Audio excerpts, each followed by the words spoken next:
নমস্কার বন্ধুরা, Prius cooking হাবে সবাইকে স্বাগত জানাই। আজকে নিয়ে চলে এসেছি শিমের একটা দুর্দান্ত স্বাদের রেসিপি। সম্পূর্ণ নিরামিষ এই রেসিপিটা গরম ভাতের সঙ্গে কিন্তু দুর্দান্ত লাগে। তো চলুন তাহলে আজকে এই রেসিপি শুরু করা যাক। এখানে নিয়েছি 300 গ্রাম শিম আর নিয়েছি 2টো আলু। তো সবার প্রথমে শিমটাকে আমরা কেটে নেব। তো শিমের মাথার দিকটা এভাবে কেটে যে সুতোর মতো অংশটা থাকে সেটাকে আমরা এরকম করে কেটে বাদ দিয়ে দেবো। যেহেতু এটা কচি শিম আর টাটকা আছে একদম শিমটা, তো সবগুলো থেকে কিন্তু এরকমভাবে সুতোর মতো অংশটা বেরাবে না। তো যেগুলো থেকে বেরাচ্ছে তো সেগুলোকে আমরা এরকমভাবে কেটে বাদ দিয়ে দেবো। যতটা সম্ভব এই সুতোর মতো অংশটা একটু বাদ দিয়ে দিতে হবে। তো এরকমভাবে আমি শিমটাকে কেটে নিচ্ছি। তো আপনারা শিমের পরিমাণটা এখানে কম বা বেশি করে নিতে পারেন। তো আমার ফ্যামিলি মেম্বারের সংখ্যা অনুযায়ী আমি এখানে শিমটা 300 গ্রাম মতো নিয়ে নিয়েছি। তো এবার শিমগুলোকে আমরা কেটে নেব। তো যেগুলো একটু বড় শিম আছে সেগুলোকে আমি এরকমভাবে 3 টুকরো করে নিচ্ছি, আর যেগুলো একটু ছোট আছে সেগুলোকে 2 টুকরো করে নিচ্ছি। তো দেখুন বন্ধুরা, আমি এরকমভাবে শিমটা কেটে নিচ্ছি। আপনাদের পছন্দ মতো করে আপনারা এখানে শিমটা কেটে নেবেন। তো দেখুন যে শিমের রোয়াগুলো ওঠেনি বা সুতোর মতো অংশটা ওঠেনি, তো এরকমভাবে কাটার সময় কিন্তু অনেক শিম থেকে উঠে যাচ্ছে। তো সেগুলোকে একটু কেটে বাদ দিয়ে দেবেন। তো দেখুন আমি এরকমভাবে সুতোর মতো অংশগুলো কেটে বাদ দিয়ে দিচ্ছি। এখানে সম্পূর্ণ শিমটা আমার কাটা হয়ে গেছে। এবার আলুটা কেটে নেব। আলুটাকে আমি একটু ডুমো ডুমো করে কেটে নিচ্ছি। আলুটা কিন্তু একদম ছোট ছোট করে কুচি করছি না। দেখুন আলুটাকে আমি এভাবে কেটে নিচ্ছি। আমি এখানে 2টো আলুর ব্যবহার করেছি, আপনারা আলুর পরিমাণটা কম বা বেশি করে নিতে পারেন। তো আলুটাও এখানে আমার কাটা হয়ে গেছে। তো এবার এখানে নিয়ে নিয়েছি একটা টমেটো। তো টমেটোটাকেও আমি ওইরকমভাবেই কিন্তু কেটে নেব।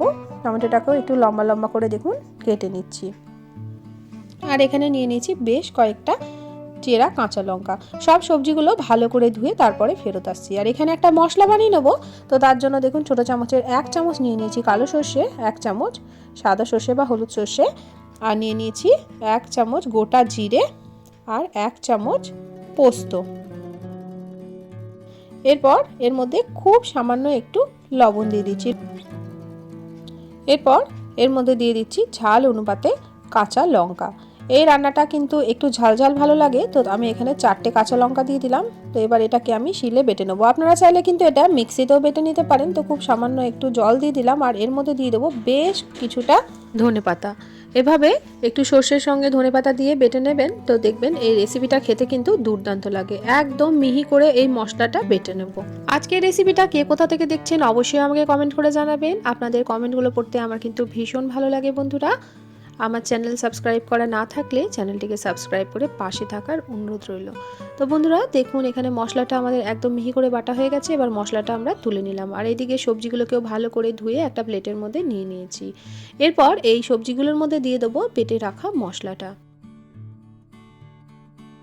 এবার দিয়ে দেবো খুব সামান্য একটু হলুদ গুঁড়ো, মানে সবজিটা রান্না করতে যতটা হলুদ গুঁড়ো প্রয়োজন ততটা হলুদ গুঁড়ো আমি এখানে দিয়ে দিলাম। এরপর দিয়ে দেবো স্বাদ অনুপাতে লবণ। তো লবণের পরিমাণটা যদি পরে লাগে তো পরে আরও ব্যবহার করব। তো আমার এখানে যতটা প্রয়োজন মনে হলো ততটা লবণ এখানে দিয়ে দিলাম। এবার দিয়ে দিচ্ছি কালারের জন্য কিছুটা কাশ্মীরি লঙ্কার গুঁড়ো। এরপর ওপর থেকে দিয়ে দেবো সর্ষের তেল। অবশ্যই করে কিন্তু এখানে সর্ষের তেলই দিতে হবে, তাহলে কিন্তু রেসিপিটার স্বাদ দুর্দান্ত হবে। এখানে প্রায় 2 চামচ মতো সর্ষের তেল আমি দিয়ে দিলাম। এবার খুব ভালো করে এই মশলা, তেল, লবণ, হলুদ এর মধ্যে মিশিয়ে দিতে হবে। এই শিম আলুর সঙ্গে কিন্তু খুব ভালোভাবে মিশিয়ে দিতে হবে, আর তবেই কিন্তু এই রান্নার টেস্টটা দ্বিগুণ হয়ে যাবে। যত ভালো করে এটা মেশাবেন ততই কিন্তু টেস্ট দুর্দান্ত হবে। তো এভাবে একটু হাতের সাহায্যে আমি মিশিয়ে দিলাম। এবার এটাকে 5 মিনিট মতো মিশিয়ে রেস্টে রেখে দিতে হবে। তো 5 মিনিট পর আমরা রান্নাটা করে নেব। তো এদিকে 5 মিনিট আমাদের রেস্টে রাখা হয়ে গেছে। এবার একটা কড়াই চাপিয়ে দিলাম। কড়াইয়ের মধ্যে দিয়ে দিচ্ছি 1 চামচ মতো সর্ষের তেল। যেহেতু আগে 2 চামচ সর্ষের তেলের ব্যবহার করেছি, তো এখানে আর বেশি তেল দেওয়ার কোনো দরকার নেই। এখানে 1 চামচ সর্ষের তেল দিয়ে দিলাম। তো তেলটাকে খুব ভালো করে কড়াইয়ের গায়ে চারিদিকে একটু লাগিয়ে দিলাম। তো তেলটাকে সুন্দর করে গরম করে নিয়েছি। তো এবার এর মধ্যে দিয়ে দিচ্ছি কয়েকটা বড়ি। এখানে কলাইয়ের ডালের বড়ি ব্যবহার করেছি, আপনারা যে কোনো বড়ির ব্যবহার করতে পারেন। আবার বড়ি ছাড়াও কিন্তু রেসিপিটা বানাতে পারেন, তবে বড়ি দিলে এর টেস্টটা কিন্তু খুবই ভালো লাগে। তো বড়িটাকে ভালো করে ভেজে তুলে নিলাম। তো এর বড়িটা ঠান্ডা হয়ে গেলে আমি একটু ভেঙে নেব বড়িগুলোকে। এবার এই তেলের মধ্যেই দিয়ে দিচ্ছি একটা শুকনো লঙ্কা মুখটা ফাটিয়ে, আর দিয়ে দিচ্ছি 1 চামচ কালো জিরে। তো ফোড়নটা সুন্দরভাবে তেলের মধ্যে দেওয়া হয়ে গেছে। তো এবার এর মধ্যে দিয়ে দেব মাখিয়ে রাখা শিম আলুটা। শিম আর আলুটাকে ভালো করে তেলের মধ্যে দিয়ে দিলাম। এবার তেলের মধ্যে দিয়ে একটু ভালো করে নাড়াচাড়া করে দিচ্ছি। গ্যাসের ফ্লেমটা কিন্তু একদম লো টু মিডিয়ামে রাখতে হবে। লো টু মিডিয়াম আঁচেই কিন্তু এই রান্নাটা করতে হবে, হাই আঁচে করবেন না, তাহলে পুড়ে যাবে, তখন কিন্তু রেসিপিটা একদমই ভালো লাগবে না। তো ভালো করে একটু নাড়াচাড়া করে দিচ্ছি। এবার যে প্লেটে এটা মাখিয়ে রাখা ছিল, তো সেই প্লেটটা ধুয়ে খুব সামান্য একটু জলও এখানে দিয়ে দিলাম। তো আবারও একটু ভালো করে নাড়াচাড়া করে দিচ্ছি। তো এবার এটাকে ঢাকা দিয়ে 2 মিনিট মতো রান্না করে নেব। এবার এটাকে আমি ঢাকা দিয়ে দিলাম, 2 মিনিট মতো এটাকে একটু রান্না করে নেব। তো 2 মিনিট পরে ঢাকাটা আমি খুলে দিচ্ছি। তো দেখুন এখন খুব ভালোভাবে এটা ফুটে গেছে, একদম কিন্তু সুন্দরভাবে টমেটোটা সেদ্ধ হয়ে গেছে। এখন কিন্তু আলুটা সেদ্ধ হয়নি, তবে টমেটোটা কিন্তু খুব ভালো করে এখানে গলে গেছে। তো আবারও একটু নাড়াচাড়া করে দিচ্ছি। নাড়াচাড়া করে দিয়ে আবারও এটাকে ঢাকা দিয়ে দেবো। এটাকে আবারও ঢাকা দিয়ে 1 থেকে 1.5 মিনিট মতো রেখে দিচ্ছি। তো মিডিয়াম ফ্লেমেই কিন্তু আমি এটা রেখেছি। তো এবার আবার ঢাকাটা খুলে দিলাম।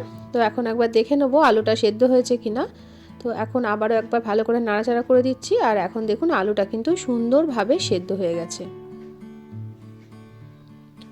তো এখন এর মধ্যে দিয়ে দেবো কিছুটা গরম জল। আমি এখানে ছোটো কাপের 1/2 কাপ মতো গরম জল এখানে দিয়ে দিলাম। তো এটা কিন্তু একদমই বেশি ঝোলঝোল হবে না, একটু গা মাখা মাখা হবে, খেতে খুবই ভালো লাগে। একটু গা মাখা মাখা করে রান্না করে নেব। তো আমি এখানে 1/2 কাপ মতো জল দিয়ে দিয়েছি। তো জল দিয়ে এবার এর মধ্যে দিয়ে দেবো খুব সামান্য একটু চিনি। যেহেতু এটা নিরামিষ রান্না, তো চিনিটা দেওয়ার চেষ্টা করবেন, তাহলে কিন্তু স্বাদটা ব্যালেন্স থাকে। এর মধ্যে যেহেতু টমেটো দেওয়া আছে, চিনি দিলে কিন্তু খুবই ভালো লাগে খেতে।